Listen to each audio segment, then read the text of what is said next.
নাহি আনিল মুনকার অর্থ হচ্ছে অসৎ বা অন্যায় কাজে নিষেধ করা। কেউ অসৎ কাজ হতে দেখলে কিভাবে প্রতিবাদ করবে? হাত দ্বারা, মুখ দ্বারা এবং অন্তর দ্বারা ঘৃণা করে।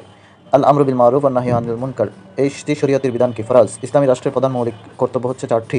ইসলামী রাষ্ট্রের প্রধান চারটি মৌলিক দায়িত্ব হচ্ছে নামাজ প্রতিষ্ঠা, জাকাত আদায়, সৎ কাজের আদেশ, অসৎ কাজে বাধা। সূরা হজ 41 নং আয়াত। ইসলামী রাষ্ট্রের সার্বভৌমত্ব কার? আল্লাহর। বিদায় হজের ভাষণে রাসূল সাল্লাল্লাহু আলাইহি ওয়াসাল্লাম কৃষির উপর শ্রেষ্ঠত্ব অস্বীকার করেছেন? গোত্র এবং বর্ণ। রাসূল সাল্লাল্লাহু আলাইহি ওয়াসাল্লাম ইন্তেকালের পর 30 বছর খেলাফত কিভাবে পরিচালিত হয়? নবুয়তের আদলে বা পদ্ধতিতে। জিহাদ শব্দের অর্থ কি? প্রাণবন্ত চেষ্টা করা। ইরহাদ মানে কি? অর্থ হলো সন্ত্রাসবাদ। ইসলামী রাষ্ট্রের পররাষ্ট্রনীতি নিয়ে আল কোরআন কি বলে? কোনো মুশরিক নিরাপত্তা চাইলে নিরাপত্তা বা আশ্রয় দাও। সূরা তওবা 6। আর তারা সন্ধি চুক্তি করতে চাইলে তুমিও সেদিকেই আগ্রহী হও। সূরা আনফাল আল আনফাল 61 নং আয়াত।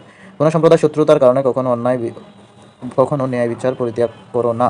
সম্প্রদায়ের শত্রুতার কারণে। সূরা মায়দা 8 নং আয়াত। রাসূল সাল্লাল্লাহু আলাইহি ওয়াসাল্লাম কোন বাদশাহের কাছে ইসলাম গ্রহণের আহ্বান জানান? বাদশাহ নাজাশী, ইথিওপিয়া।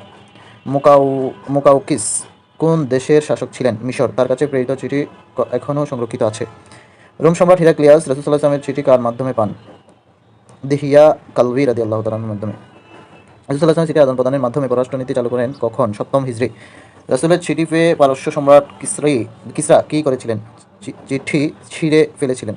রাসূল সাল্লাল্লাহু আলাইহি ওয়াসাল্লাম কোন দূত চিঠি নিয়ে পারস্য সম্রাট কিসরির কাছে গিয়েছিলেন? উত্তর হবে আব্দুল্লাহ ইবনে হুযাইফা রাদিয়াল্লাহু তাআলা।